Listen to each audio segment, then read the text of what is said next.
Friends, today எபிசோடில் சக்தி வந்து நான் பொன்னியை தேடி போகிறேன்னு சொல்கிறாங்க. ஜெயா வந்து நீ அசிங்கப்பட்டு தான் வரப்போகிற அப்படின்னு சொல்லிட்டு சொல்கிறாங்க. நான் பொன்னியோட தான் திரும்ப இந்த வீட்டுக்கு வருவேன் அப்படின்னு சொல்லிட்டு சக்தி அங்கே வந்து கிளம்புறாரு. கரெக்டாக பொன்னியோட அவங்க அப்பா வராங்க. பொன்னியோட அப்பா பார்த்துட்டு டோட்டல் ஃபேமிலி மெம்பர்ஸுமே ஷாக் ஆகிறாங்க. முத்தையா வந்து எல்லாரையுமே விசாரிக்கிறாரு, நல்லா இருக்கீங்களா என்ன ஏதுன்னு சொல்லிட்டு. பொன்னி எங்கன்னு சொல்லி கேட்குறாங்க. பொன்னி வந்து வீட்டில் இல்லை அப்படின்னு சொல்லிட்டு சந்திரசேகர் சொல்கிறாரு. இன்னைக்கு வெள்ளிக்கிழமை கோயிலுக்கு போயிருக்காளா அப்படின்னு சொல்லிட்டு முத்தையா கேட்குறாங்க. சந்திரசேகர் வந்து இத்தனை நாள் எங்கே போனேன் அப்படின்னு சொல்லி கேட்குறாங்க.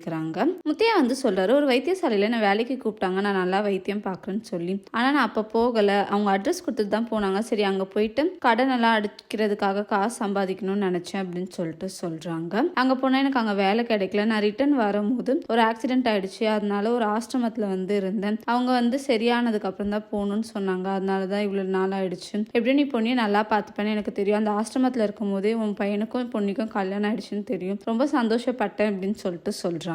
முத்தையா வந்து பொன்னி வர லேட் ஆகுது, நம்ம வேணா கோயில போய் பார்ப்போமான்னு சொல்லி சக்தியை கேட்குறாங்க. சந்திரசேகர் வந்து தயங்கிட்டே சொல்றாரு, பொன்னி வந்து ஒரு சின்ன பிரச்சனைனால வீட்டை விட்டு போயிட்டா அப்படின்னு சொல்லிட்டு சொல்றாங்க. முத்தையா வந்து என்னாச்சுன்னு சொல்லி கேட்குறாரு. சந்திரசேகரும் சக்தியும் பொன்னி கல்யாணத்தை நிப்பாட்டினது, சக்தியோட கல்யாணம் ஸ்டாப் ஆனனால சந்திரசேகர் வந்து பொன்னியை கல்யாணம் பண்ணி வச்சதெல்லாம் சொல்றாரு. தேங்க்யூ.